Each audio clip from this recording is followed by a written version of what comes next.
Vasudeva. Om Namo Bhagavate Vasudevaya. Om Namo Bhagavate Vasudevaya. Hare Krishna, dear devotees. Thank you very much for joining today. We wanted to seek the blessings of Radha Madhav, Radha Shyam Sundar, Krishna Balaram, Bal Gopal, the Singh Dev Bhagwan, Shri Gaunita Shila Prabhupada, Guru Maharaj, and the assembly devotees. So today we want to cover chapter 5, which is called Karma Yoga, Action in Krishna Consciousness. So chapter 3 was also called Karma Yoga, but this is slightly different now, and we'll see how. So far, a quick summary. Krishna's main man, Arjun, didn't want to fight due to weakness of heart. That was chapter 1. Chapter 2, he asked Krishna for help.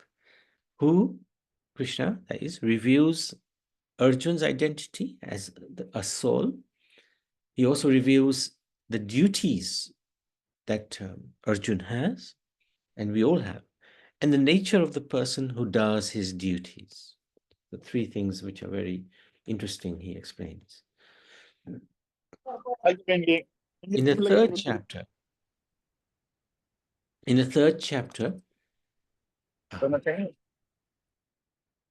chapter, Krishna explains how one can do his duty without actually attachment to the fruits.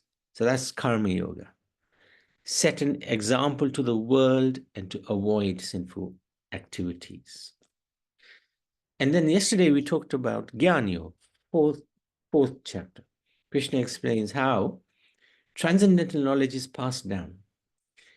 Krishna talks about his own mission on earth.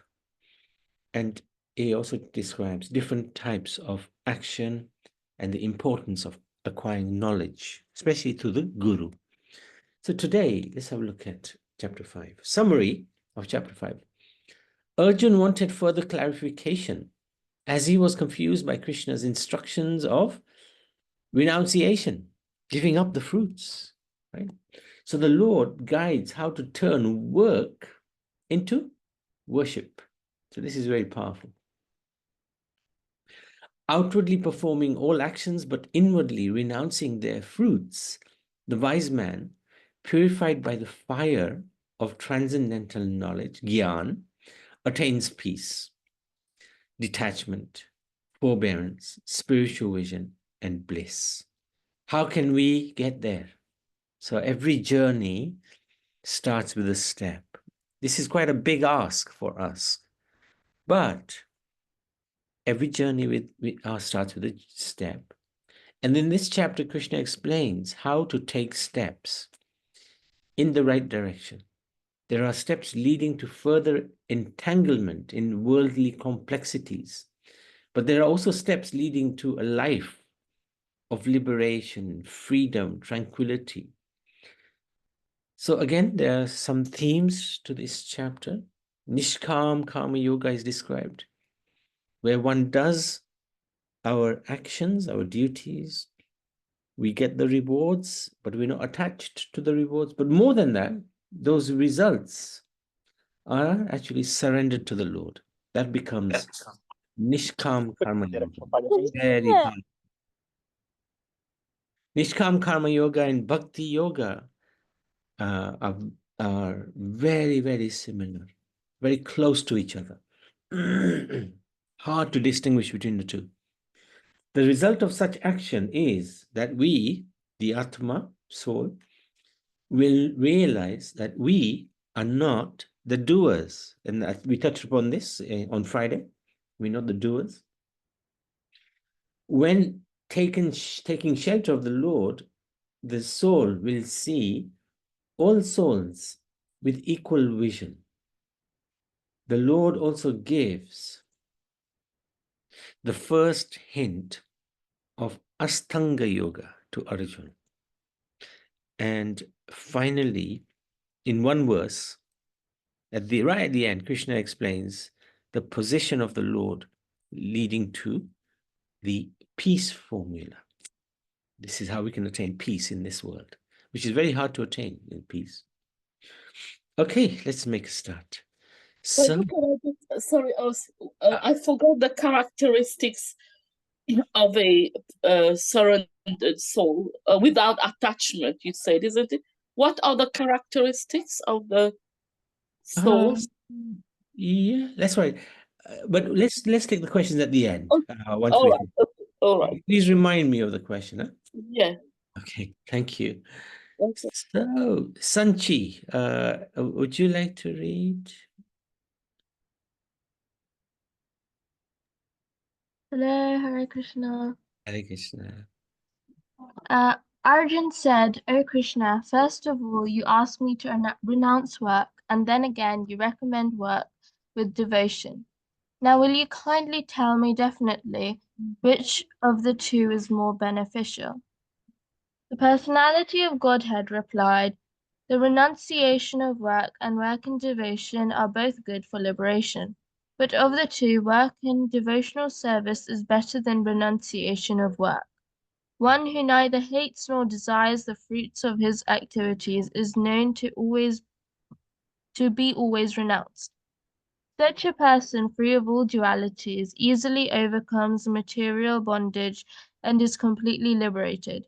O mighty armed Arjun, only the ignorant speak of devotional service, karma yoga, as being different from the analytical study of the material world.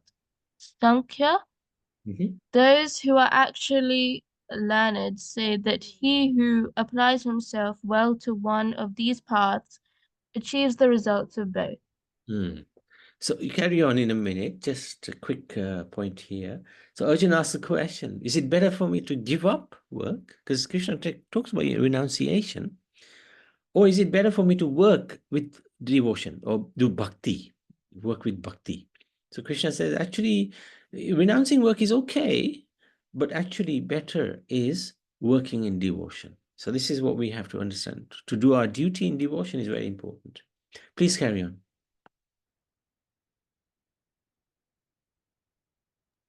Thank you.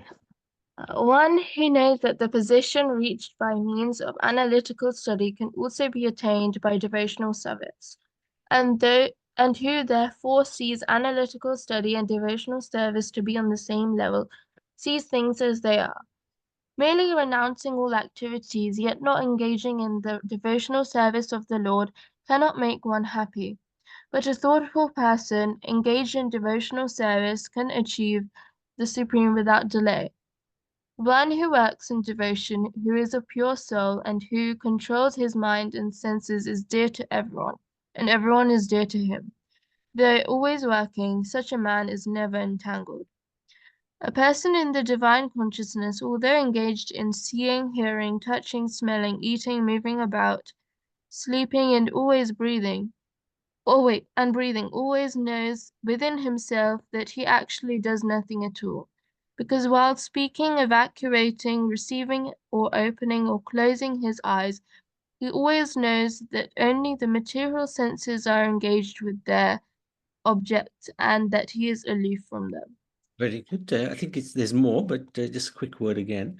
I think Shyam your question is really answered here, where a person who's engaged in the material world is actually understanding that only the material senses are really engaged with their objects, and he becomes aloof from them.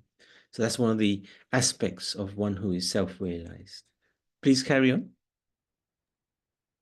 Thank you. One who performs his duty without attachment, surrendering the results unto the Supreme Lord, is unaffected by sinful action, as the lotus leaf is untouched by water.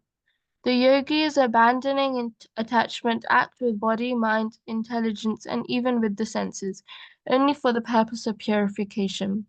The steadily devoted soul attains unadulterated peace, because he offers the result of all activities to me, whereas a person who is not in union with the divine, who is greedy for the fruits of his labor, becomes entangled. Fantastic. Very good reading, both of you. Thank you. Um, so, number 10, this is such a powerful verse because Krishna really outlines it very simply, that one who does his duty but not attached. But more than that, he also surrenders the result onto the Supreme Lord. He's never affected by sin. Just like a lotus flower is never, a leaf is never touched by water. even though it's in water all the time. So let's have a look at the quick summary of the first 12 verses. Despite Krishna's explanations in chapter 3, Arjun still considers work and renunciation to be mutually exclusive paths, i.e., either you're working or you're not working. But Krishna says, yes, you can work, but without attachment. Krishna elaborates, an individual who works in a spiritual consciousness is automatically elevated to the platform of renunciation. Although he's working, he's also not working. If you remember yesterday, although he's performing karma, or although he's doing action, it's actually our karma. It's not action because he's working in devotion. If one engages in righteous work, offering the results to God, and all the while keeping alert to the ultimate goal, then such work becomes worship. This is very powerful, very powerful. Because even whilst you're doing your normal, ordinary, everyday activities, one can still be worshipping the Supreme Lord. For most people, it would be premature and detrimental to sever themselves from worldly relationships and duties in pursuance of spiritual perfection. It'll be too early to give up everything and just cut all ties to the world, go to the forest or whatever. It's practically impossible for vast, 99.99% of the population. Thus, the path of Karma Yoga offers a progressive means of spiritual development while simultaneously staying in the world. Just as a lotus leaf is surrounded by water but remains completely dry, one can stay in the world and still remain aloof from its nuances. So, what's the lesson from this one? Lesson number 19, how to purify our work obligations. A portion of the results should be used in the service of the Lord. Rupa Goswami sets the standard. He gives 50% to the Lord, 25% for the families, 25% reserve. But actually, we can only do what is practical. But we should give some of what we earn to the Lord for spiritual purposes. That's very important. That's how one can purify one's work by surrendering the result, even if it's part of the result, to the Supreme Lord. It's taking a step in the right direction. Okay, so who else would like to read? Priyanjali, would you like to read?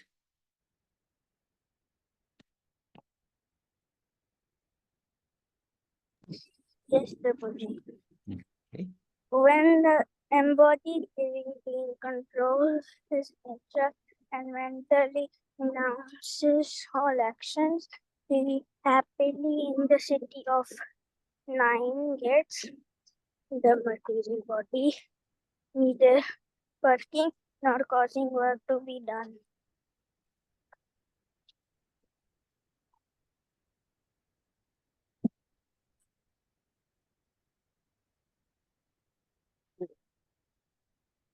We can't hear you. 1 minute.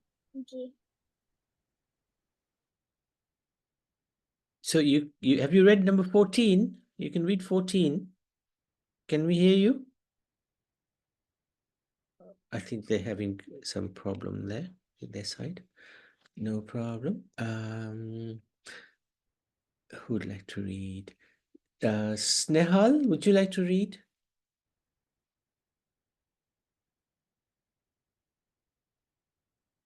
Anybody else would like to read?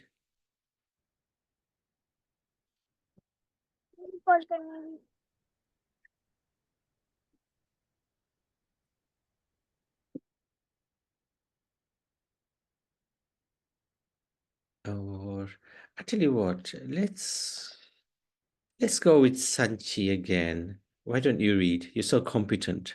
Prabhuji, Uh-huh. I'm back. Okay, go on then. Number 14. Okay, Prabhuji. The embodied spirit master of the city of his body does not create activities, nor does he induce people to act, nor does he create the fruits of action. All this is enacted by the modes of good of material nature. Nor does the Supreme Lord assume everyone's sinful or pious activities. Embodied beings, however, are bewildered because of the ignorance which covers their real knowledge. When, however, one is enlightened with the knowledge by which nascence is destroyed, then his knowledge reveals everything and can, as the sun lights up everything in the daytime. Thank you so much. Very good. So this is a little idea of the relationship between the soul, the super soul, and the modes of material nature. So we'll talk more about modes of material nature in chapter 14. But what does the soul do? If it does nothing, what does it actually do? The soul desires. That's what the soul does. The soul has wishes that it wants to be fulfilled. And the Lord does not interfere with those desires. So the Lord, as the super soul, because within us, within this body, there are two souls. We are there, the little Atma, but there's also the super soul. And we'll see that later in chapter 15, how Krishna explains about the super soul. The super soul is thumb size, and it's witnessing, it's protecting, it's recording all the things that we're doing. The soul, as super soul, sanctions those desires that the soul deserves. And then the modes of material nature, they carry out the actions to fulfill those desires. The body and actions are choreographed by the modes. So who is actually responsible? Well, the living entity is responsible for its own good and bad actions because of the desires, right? The super soul is not responsible because these desires have been initiated by the living entity. Although the super soul is the ultimate controller of the activities, but it's not the initiator. So we are responsible for our behavior. And the benefits of understanding the position of the Supreme Lord are that once we understand the position, we can actually surrender onto him. And in that way, we don't incur sin anymore. So it's very powerful. So summary of these 4 verses. While living in this material world, one can easily assume the mentality that they are the directors, controller, and breadwinner. In reality, Krishna explains that there are 3 doers in every activity. This individual soul, that's us. The living entity, however, can only desire. What to speak of controlling the results of our activities? We are barely in control of even the physical and mental tools with which we perform these activities. Second doer, the super soul. That desire is then sanctioned by God, who resides within the heart as a super soul. And then the third is material nature. The ability to perform that activity comes from material nature. Material nature is controlled by devatas, the demigods, which arrange the necessary facilities. So what do we learn from here? Okay, so only thing we do is desire, right? So when we desire, especially to buy something which is not essential to us, we should think once, think twice, think thrice, whether we really, really, really need the item we desire. Generally, we find that by the time we have asked this question to ourselves, the third time, we decide that we do not need the item. This demonstrates that the soul can only desire, and also we can control our desires. So sometimes we have this thing, I can't live without this particular object, but it may not be an essential object, like food, water. It may be something which is like a luxury item, if you like. And do we really need it? We're in possession of so many things. Most of the things we don't even use. So every time we want to buy something, we ask ourselves, do I really need this? Do I really need this? Do I really need this? And generally we'll find actually we don't need it.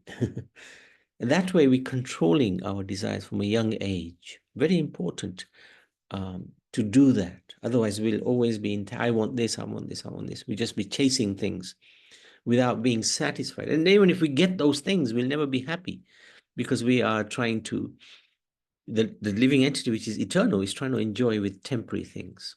So it's not a good formula for success. Okay, let's move forward. Anybody else would like to read? Can unmute and read. Otherwise, I'll ask Sanchi. Please continue.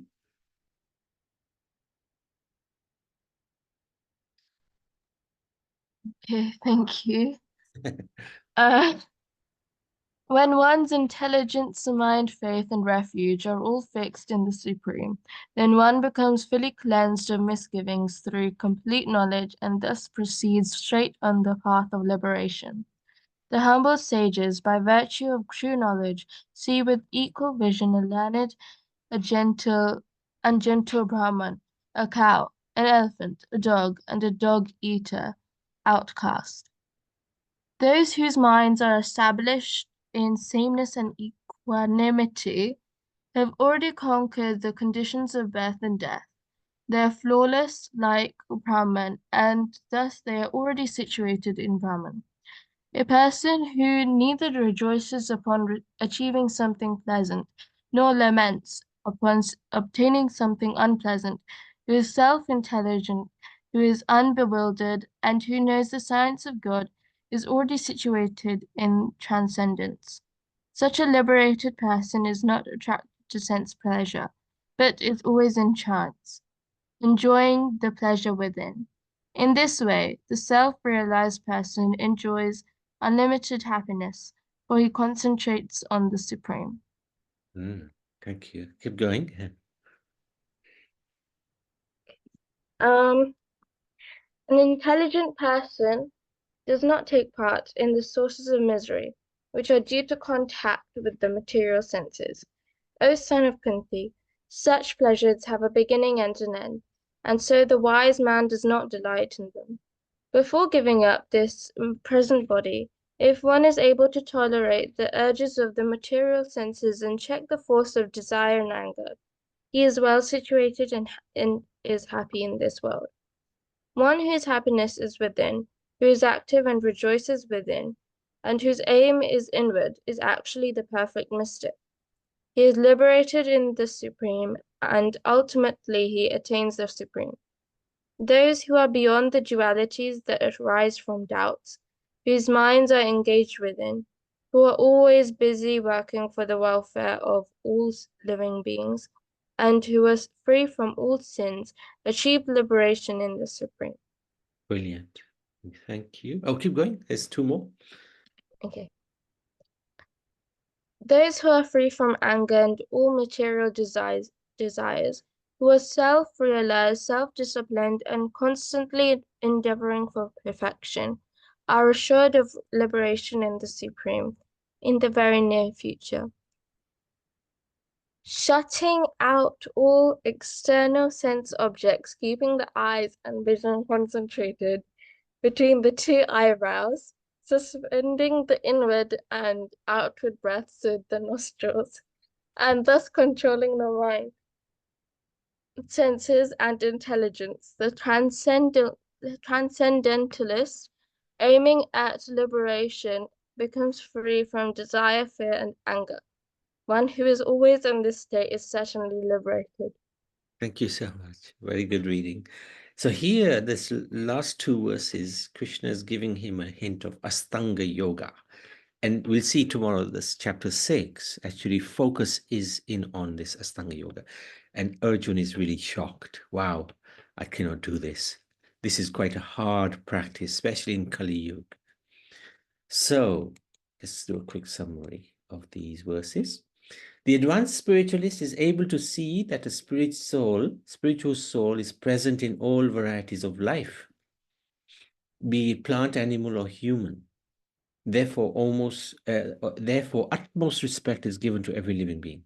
So this was the verse number 18, that Krishna explained. Vidya Vinaya Sampane Brahmane Gavi Astini Suni Chaiva Swabhakache Pandita Samadashinam. He said, the humble sage, by virtue of true knowledge, sees with equal vision a learned and gentle Brahman, a cow, elephant, dog, and a dog-eater, outcast. So he's always in transcendence because he can see everybody is a spirit soul, no matter what external body they have. So it's very powerful. Each living entity is of the same spiritual quality, and different bodies with different qualities are produced according to our karma, right? One's past actions. So there's three things that influence our why we got this body. Our desires, whatever our desires are, they are fulfilled through the body, if they're material desires, and our consciousness. So if our consciousness is like animalistic consciousness, then we will get an animal's body. It's very logical. Three things influence how we got our body: our karma, our desires, what we want, and where we are, our consciousness. So it's not just karma that determines our next life. These other two things are equally, if not more, important. Thus, the spiritualist is not only free of racism, nationalism, ageism, and sexism, but also speciesism. So what is the lesson to learn? This is quite a powerful lesson. If we have prejudice against anybody due to the color of their skin, then we should understand that we are in gross ignorance. We're in ignorance. So if we are seeing somebody and looking at their body and we're thinking that that person is like that, is, superior or inferior, then we should understand that we are far away from understanding spiritual knowledge. However, we have the opportunity to correct ourselves by remembering that verse, that the great sage, he sees everybody with equal vision. So that's very powerful, very important. So the last verse, I'll just read it. It's only one verse. The last theme, but it's one verse, but it's a really powerful verse. A person in full consciousness of me, so this is verse number 29, knowing me to be the ultimate beneficiary of all sacrifices and austerities, the supreme lord of all planets and demigods. And 3, benefactor and well-wisher of everyone, all living entities. They attain peace from the pangs of material miseries. This world is full of miseries, right? Krishna later on will say, this world is dukhalayam ashashvatam, full of pain, dukh, and also misery rather, and also very temporary. But look at this, right? A person who is, actually, let's just do the thing. So this is the end of the chapter, Karma Vairagya Yoga. So let's do the summary of this verse. Very powerful verse. This verse guides us to live peacefully, even during our stay in this world. We come into this world with nothing, we leave with nothing. In the interim, our claims to proprietorship and attachments to various objects create fear, insecurity, and conflict. And change is a constant theme in this world. Our relationships are changing, the environment is changing, our possessions are changing, and our desires are also changing. To the extent we develop a sense of detachment, understanding that the Lord is a proprietor, he owns everything. And we are simply caretakers in this world. We are just looking after what belongs to God anyway. To that extent, we experience a sense of peace within. So just have a quick look at those three things again. One, God is the ultimate owner of everything. Two, he is the supreme lord of everything, including the devatas. And he is our well-wisher. Anything that's happening to us, we have to understand, even if it's challenging things that we're going through in our life, we've got to understand that God is our well-wisher. He cares for us. He loves us. He won't do anything to us which is against our well-being.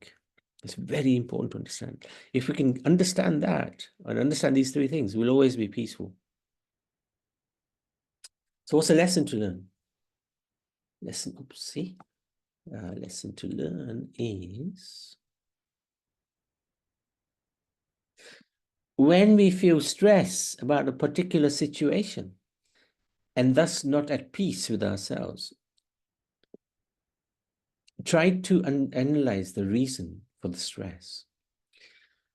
Will a sense of detachment, understanding our caretaker position in the world, help us relieve the stress of the situation? So this is very powerful. If we're feeling stressed, just take a step back and analyze the reason for the stress. And we might find the answer, especially if we're detached, understanding the position of the Lord and our own position. So peace is actually explained a few times in the Bhagavad Gita in different places. I won't go through all of them, but we are all looking for some, peace, some happiness. Very important. That's the natural condition of the soul. And we've lost that natural condition because we've become attached to this world, to this body, and everything connected to the body, not understanding that we are actually not the body. So I'm going to stop there, and I can invite any questions. I think I did see something. So Priyanjali has asked, what if we have half animal and half human actions? Will we get a human and animal body, just like Lord Nrsimhadev? No. You're right. Karma is very hard to analyze. We may have, we do good karma sometimes, we do some crazy things sometimes. And it's very, very hard to analyze what is going to be the impact of our actions, because there's so many actions we do every day, and some good, some not so good. But it won't be a situation where we'll be halfway house. There is a sort of halfway house. For example, if we look at the behavior of a monkey, he's got quite a lot of behaviors which are similar to human behavior.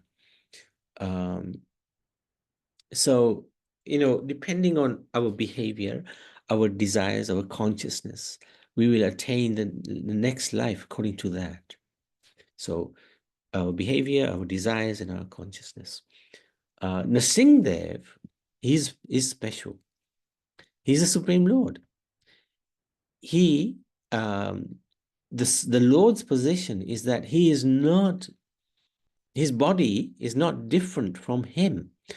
We are different from our body. We are the spirit soul, and our body is material. But the Lord's body is completely spiritual.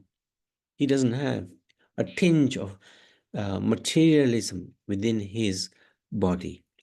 So Nrsimhadev and all of the avatar incarnations, Supreme Lord, they have spiritual bodies. They don't have body like ours. Okay, anybody else? Anything else? Any questions? Surinder, anything you'd like to share? Hare Krishna, Dandavad Prabhu, and Dandavad to all the Vaishnavas. Very interesting Bhagavad Gita class, Prabhu. Very interesting, very good. Yes, so in summary, we may share that Gauranga Mahaprabhu has explained, Jivera Swarupa Hoy Krishnera Nitya Das Das Das Anudas. So in Samam Bunam, if we understand that we are spirit soul, servant of Krishna, Krishna's servant, like that, and we follow Gauranga Mahaprabhu's instructions to be humble, tolerant, and respectful, and do not expect honor. In Samam Bonam, yes, and practice our Krishna consciousness, our Kirtan, Bhajan, and chanting of the Hare Krishna Mahamantra principally, if we can at all times. In this way, connected with the Supreme Personality of Godhead and taking shelter of the Supreme Personality of Godhead by chanting Hare Krishna Mahamantra. And this is a very safe path. And we understand, as you rightly say, that Krishna is a supreme enjoyer, and Krishna, he is a proprietor of all the planets, all the places, and Krishna is our supreme friend. And Gauranga Mahaprabhu in one of bhajan, he says, Ami bina bandhu kyache tomara, means apart from me, who is your friend? So in this way, understanding these three principles, like Krishna is a supreme enjoyer, and therefore we ourselves, we should refrain from the path of enjoyment. Rather, we should take the path of devotion, devotional service, bhakti, by especially chanting Hare Krishna Mahamantra always. Hare Krishna Prabhu Nitai Gaur Haribol. Thank you very much. Thank you very much. Thank you for those wise words of wisdom. Any more questions or comments? Anybody?